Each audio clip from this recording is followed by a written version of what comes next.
Here we have the voltages for a SafeCracker driver board, and I have the MPU board also.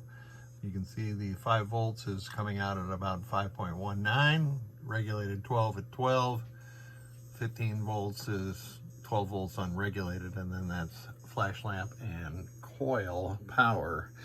So on this driver board, it was a pretty clean driver board. In fact, I didn't even replace the general illumination headers here, here, and here because they were so clean. I did replace all the power input and power output header and this capacitor here that's on the 5 volt output power. And let's see, what else did I do? Oh, I replaced the 5 volt filter cap. The customer was talking about this possibly causing resets in his SafeCracker periodically. It should be good to go, especially though the voltage is at 5.2, let's call it, which is a little high, but it's still fine. And with the replacement of all these headers, there shouldn't be any problem with the current getting through there. I did also modify this area. It had the big 6A2 diodes on there, which typically burn over time and really wreck this area. And I'll roll in a picture of what my WPC-95 power driver board looks like on my Attack from Mars, and you'll get the picture. It's pretty ugly. So I replaced those with 0 ohm jumpers, as was done by the factory later on in the WPC-9 production. The MPU board, I have replaced the power header there also. I have installed NVRAM and installed a lower voltage reset watchdog. So this thing is really kind of bulletproofed against resets, I'm gonna say. We'll see when it gets it back in the game. I can never be for sure, or I should say, I should never be certain. That for sure stuff, that's probably a Midwest thing. Sounds a little bit hillbilly, but I am true to my hillbilly roots. So let's test the MPU board and the driver board. And I'm going through the switch matrix diagonal, showing all rows and columns working. Here's some of the coin door switches. And that's all we can do there. Let's do solenoid test. And I'll make it advance. I've been down here making a lot of dust with the production of my Williams 3 through 7, 9, 11 data east test rig, which you'll see in some other videos.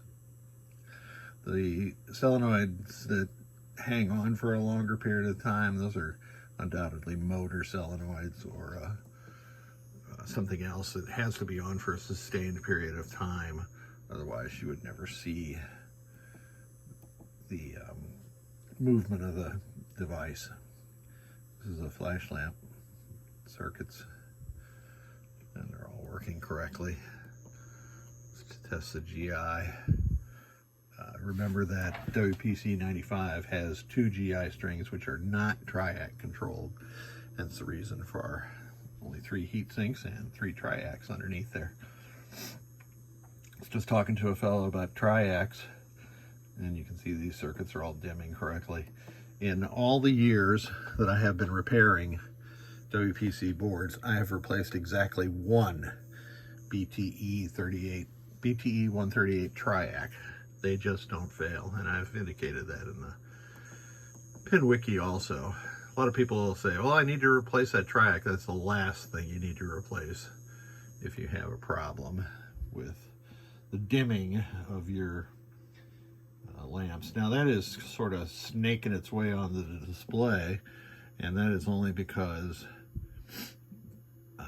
I've got some interaction between the overhead lights and my camera here, which I've got a new camera on this iPhone and I just can't figure that out. It does look like there's a little bit of a ghosting on row 1. So let's check out lamps and flashers at the same time. Yeah, that's fine.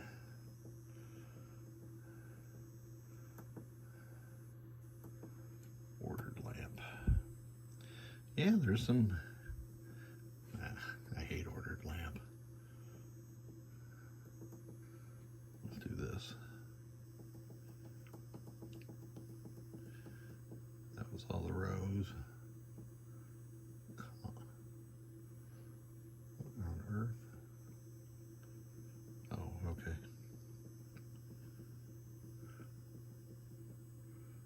No, that's the first time I noticed this.